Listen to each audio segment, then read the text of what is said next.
Raj, I was thinking, if you told my parents 10 years ago that their daughter would be spending her evenings watching stand-up comedy on her phone instead of the 9 o'clock news, they'd have called the astrologer. And the astrologer would have said, Beta, Jupiter is in retrograde, but your Wi-Fi is strong. Laughter is in your future. Honestly, it's wild how comedy has become such a big part of our daily lives. I mean, earlier, comedy was just that one uncle at weddings who'd crack the same joke every year. Now, you've got people like Zakir Khan selling out the Royal Albert Hall in London. 5,000 seats, Raj.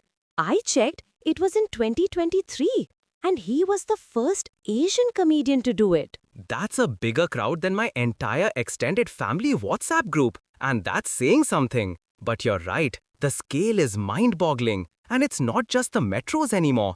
I was in Chandigarh last month. Anubhav Singh Basi was performing, and the tickets were gone in a flash. Prices ranged from 400 to 2,000.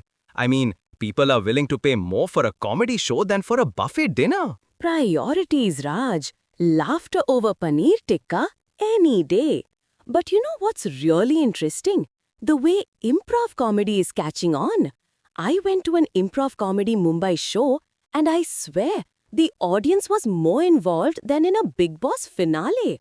They were shouting out prompts, and the comedians just rolled with it. No script, pure chaos. Improv is like cricket in the rain, unpredictable, messy, and sometimes you get hit in the face. But when it works, it's magic. The improvisers, that group with Kanis Surka and Abish Mathew, they've made improv cool. And it's not just for the English-speaking crowd anymore. You've got troops doing improv in Hindi, Marathi, even Tamil. Speaking of languages, the regional comedy scene is on fire. I mean, have you seen what Bhadipa is doing in Marathi? Their sketches are so local, even Google Maps gets confused. And in Tamil, Jagan Krishnan stand-up is packed with references only a true Chennaiite would get. That's the golden age of inside jokes. But it's also making comedy more inclusive. Earlier, if you didn't get the English or Hindi punchlines, you were left out. Now, there's something for everyone. Punjabi, Bengali, Malayalam, even the diaspora is tuning in from abroad.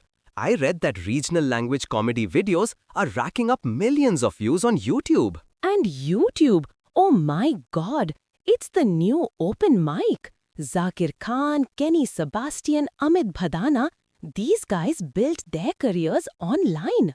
Amit Bhadana was the first Indian YouTuber to cross 20 million subscribers back in 2019. Now he's at over 24 million.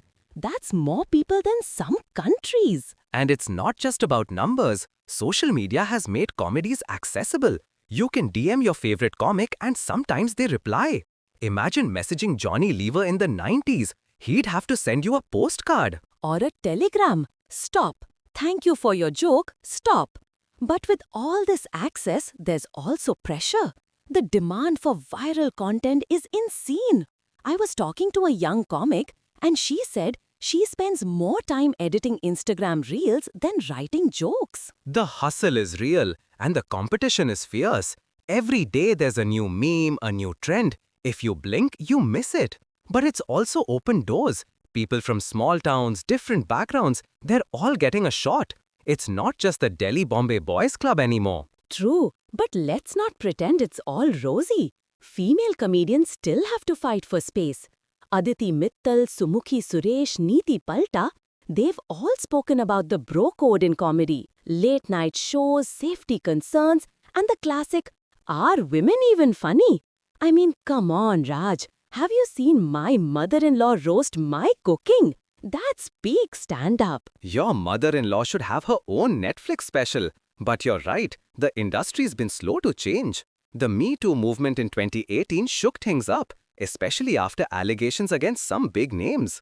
Now, collectives like Mahila Manch in Ahmedabad are creating safer spaces for women and underrepresented groups. And it's not just about gender. Comedians from marginalized communities are finally getting a platform. Dalit humor, for example, brings a whole new perspective. Suraj Yengde wrote about how Dalit comedy is more political, more direct, and it challenges the mainstream. Comedy as activism. It's powerful, but it's also risky. We've seen comedians like Kunal Kamra and Munawar Farooqi face legal trouble for their content. Munawar was even arrested in 2021 for jokes he hadn't made yet. The line between humor and offense is thinner than my patience during Mumbai traffic. And yet, comedians keep pushing. They lawyer-proof their jokes, but they don't stop talking about politics, gender, caste. It's a tightrope walk, but someone's got to do it. And the audience is evolving too. People want more than just husband-wife jokes. They want satire, commentary, something that makes them think. Speaking of thinking, have you noticed how comedy festivals are popping up everywhere? NH7 Weekender, Comedy Mixtape in Mumbai, and even smaller cities are hosting their own festivals. The events and experiential segment grew by 15% in 2024, crossing rupees 100 billion for the first time. That's a lot of laughter and a lot of samosas at the snack counter. And these festivals are economic engines. They create jobs for event managers, promoters, production crew. Plus, they're a launchpad for new talent.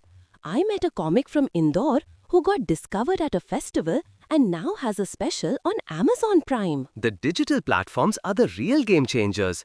OTTs like Netflix, Amazon, even Hotstar, they're commissioning specials, giving comedians a global audience. Veer Das won an international Emmy in 2023 for his Netflix special Landing. He shared the honor with Derry Girls, which is no small feat. And he's performed at Carnegie Hall, Sydney Opera House. I mean, Indian comedy is going global. But with that comes new challenges. How do you make jokes that work in Mumbai and Melbourne? The cultural references, the language, the delivery, it all has to adapt. It's like making chai for a foreign guest. You want to keep the masala, but maybe go easy on the ginger. But the best comedians find that sweet spot. Veer Das's Two Indias monologue at the Kennedy Center in 2021 was a masterclass in balancing local flavor with global appeal. And then there's the new wave, comedy films experimenting with format. Oof Yes Siapa, released last month, is a Hindi comedy thriller with no dialogue, just visual gags and A.R. Rahman's music. It's like Mr. Bean meets Bollywood. And Ghich Pich, coming of age set in early 2000 Chandigarh, all about fathers and sons, rebellion and tradition. Comedy is not just about punchlines anymore. It's about storytelling, emotion, even social commentary. And let's not forget technology. AI is sneaking into comedy, helping with script ideas, editing videos, even generating memes. I saw a reel where an AI voice did a perfect mimicry of a Delhi auntie. The future is here, Raj. Soon, we'll have robots doing stand-up. Why did the chicken cross the road? To optimize its route using Google Maps. But jokes aside, the blend of tradition and technology is making Indian comedy richer, more diverse. But with all this growth, there's also saturation. The pressure to go viral, to stay relevant, can sometimes dilute the quality. Comedians are constantly balancing authenticity with popularity. And the audience is getting smarter. They can spot recycled jokes from a mile away. If you're not original, you're out.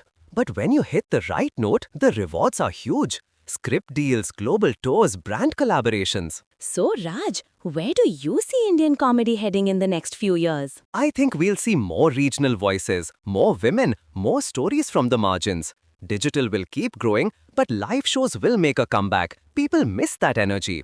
And maybe, just maybe, my mother-in-law will finally get her Netflix special. I'll buy front row tickets for that.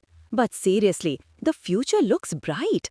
As long as comedians keep pushing boundaries, respecting diversity, and making us laugh at ourselves, Indian comedy will keep thriving. And as long as there's Wi-Fi, chai, and a sense of humor, we'll be just fine. So, to everyone listening, support your local comedians, go to a live show, share that reel, and don't forget to laugh at your own expense once in a while. After all, in a country of 1.4 billion, there's no shortage of material. Or mother-in-law jokes. Or traffic jams. Or politicians. Or paneer tikka. On that note, keep laughing, keep thinking, and we'll see you next time. Good night, and may your Wi-Fi never buffer during a punchline.